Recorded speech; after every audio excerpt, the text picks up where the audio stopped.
Mr. Scotty, So, what's our door findings? we have Oh, the old pin out, and you can see we're starting to make a divot yeah. in the metal, both sides. Oh, wow. So I'm like, all right, well, we got a new pin and new bushings, and it will make it great.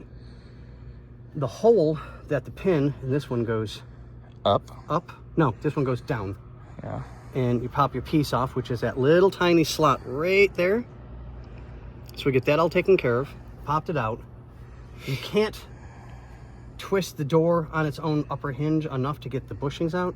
So now we have to take the door completely off.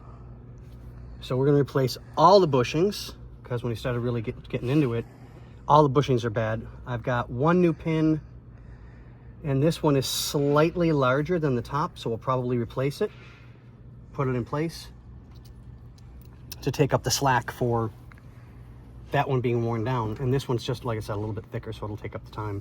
It's all wire wheel this, make it look all nice and pretty again. But yeah, the door's got to come off, so we're gonna have to finish popping this upper hinge out. The hinge pin, right? Yeah, the hinge pin. And then the whole door can come off, and it's super easy. All we gotta do is just put a pin back in to line it back up. It's not, oh my God, I gotta do these bolts and that bolts and in and out and up and down. No, it'll be super easy. All right.